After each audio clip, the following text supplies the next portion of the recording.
Inscreva-se no canal e deixe seu like. Mais-valia. Origem: Wikipédia, a enciclopédia livre. Mais-valia, calque do alemão Mehrwert, é o termo famosamente empregado por Karl Marx. A diferença entre o valor final da mercadoria produzida e a soma do valor dos meios de produção e do valor do trabalho, que é a base do lucro no sistema capitalista. A mais-valia em Marx e na escola clássica inglesa. Ao analisar a gênese do lucro capitalista, Marx toma como ponto de partida as categorias da escola clássica inglesa. Já Adam Smith havia observado que o trabalho incorporado em uma mercadoria, o seu custo de produção em termos de salários, era inferior ao trabalho comandado, aquilo que a mercadoria podia, uma vez vendida, comprar em termos de horas de trabalho. Para Smith, esta discrepância é que explicava a existência do lucro, mas não suas causas. Smith considerava que o lucro estava associado à propriedade privada do capital, na medida em que a renda de um empresário dependia menos do seu trabalho como gerente do que do volume dos seus investimentos, mas tal não explicava a existência do lucro como um overhead sobre os custos de produção em termos de salários. Uma das saídas que Smith considera é que lucro é proveniente da oferta e da procura. Ou seja, o lucro é criado pelo mercado. Distância ao lucro, riqueza, do processo de trabalho. Para David Ricardo, tal se dava devido ao fato de o salário gravitar sempre em torno dos seus níveis naturais, isto é, de um mínimo de subsistência fisiológica. Caso, em função de uma escassez de mão de obra, o salário subisse além do nível natural, os operários se reproduziriam de tal forma que a oferta excessiva de trabalho deprimiria de novo os salários ao mesmo nível natural. Para Ricardo, o lucro acabava sendo simplesmente um resíduo, aquilo que sobrava como renda do empresário depois de pagos os salários de subsistência e as rendas da terra. Como a teoria da renda da terra ricardiana propunha que a ocupação de terras sempre piores inflava os custos de reprodução da mão de obra, haveria uma tendência aos lucros serem comprimidos no longo prazo. Marx adotou tal teoria ricardiana nas suas obras de juventude, como um manifesto comunista. Mais tarde, no entanto, verificou que os valores dos salários, variando de uma sociedade a outra, não se reduziam ao elemento biológico, mas pelo contrário incorporavam elementos sociais e culturais, como poderia um operário francês subsistir sem seu vinho. Diz ele em O Capital.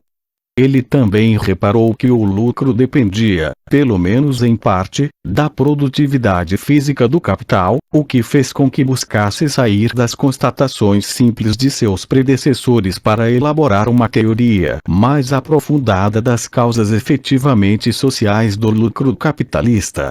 É importante lembrar que, segundo o Marx maduro, o valor do trabalho não é uma grandeza concreta. O operário não vende sua força, caso contrário um operário fisiculturista deveria ser mais bem remunerado que um outro de físico normal que realizasse o mesmo trabalho, ou sua habilidade.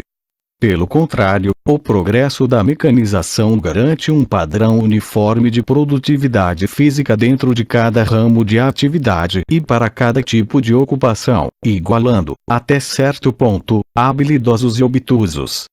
Como coloca Marx, se o valor em trabalho, e, portanto, o valor do salário como parcela do valor da mercadoria, correspondesse ao tempo concreto gasto na produção de cada mercadoria individual, seriam os trabalhadores menos habilidosos que produziriam as mercadorias mais valiosas, pois demorariam mais tempo para produzi-las.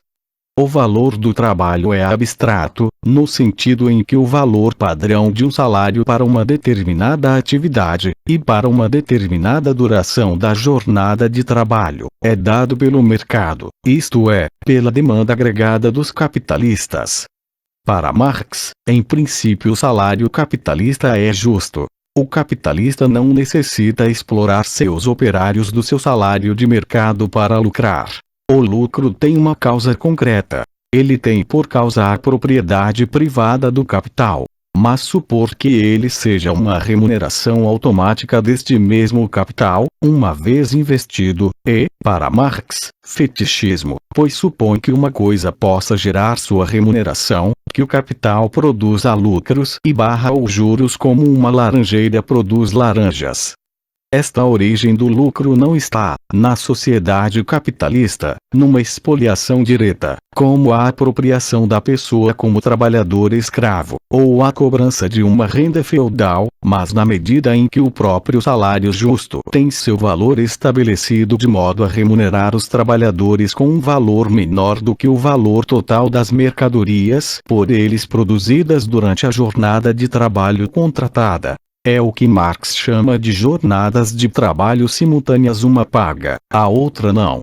É certo, como dirá mais tarde a economia neoclássica, que a mais-valia necessitária ser realizada pela venda lucrativa da mercadoria, e que esta venda dependerá das flutuações da demanda, e que nem sempre o excedente potencial resultante da exploração irá realizar-se aos níveis esperados. Como dirá o economista inglês Alfred Marshall, o custo de produção e a demanda são duas lâminas de uma mesma tesoura entre as quais é determinado o preço da mercadoria. A teoria de Marx, no entanto, preocupa-se menos com o lucro capitalista enquanto tal e mais com a sua gênese social. Ele se importa menos com o modo como o lucro é realizado e dividido do que com a maneira como é gerado. O lucro capitalista, para Marx, não é apenas um simples excedente. Ele é o excedente como mediado por uma relação social historicamente específica. Mais-valia absoluta e relativa. Karl Marx chamou a atenção para o fato de que os capitalistas, uma vez pago o salário de mercado pelo uso da força de trabalho, podem lançar mão de duas estratégias para ampliar sua taxa de lucro: estender a duração da jornada de trabalho mantendo o salário constante, o que ele chama de mais-valia absoluta, ou ampliar a produtividade física do trabalho pela via da mecanização, o que ele chama de mais-valia relativa. A relatividade da mais-valia está também relacionada ao fato de o lucro depender das demais condições sociais de produção. Dessa forma, a mecanização produz no primeiro momento a ampliação de lucro que, no momento posterior de equalização das condições de produção, pressionam de volta o valor do produto para baixo. Eis a relatividade desse aumento de ganho com a mecanização. Em fazendo esta distinção, Marx rompe com a ideia ricardiana do lucro como resíduo e percebe a possibilidade de os capitalistas ampliarem autonomamente suas taxas de lucro sem dependerem dos custos de simples reprodução física da mão de obra. Produção de mais-valia relativa é um modo de incrementar a produção do excedente a ser apropriado pelo capitalista, porém, não é absoluto e depende do mercado na medida em que está determinada pelas condições de desenvolvimento dos meios de produção. Já a mais-valia absoluta consiste na intensificação do ritmo de trabalho como medida de ampliação da margem de lucro do proprietário dos meios de produção, através de uma série de controles impostos aos operários, que incluem da mais severa vigilância a todos os seus atos na unidade produtiva até a cronometragem e determinação dos movimentos necessários à realização das suas tarefas. O capitalista obriga o trabalhador a trabalhar a um ritmo tal que, sem alterar a duração da jornada, produzem mais mercadorias e mais valor que sem esses controles. Marxismo e economia neoclássica. Segundo os marxistas existe um problema, no entanto, nas críticas neoclássicas, que é o fato de, nesta escola, o juro ser tido como a remuneração natural do capital monetário, a qual é gerada pelo seu uso produtivo.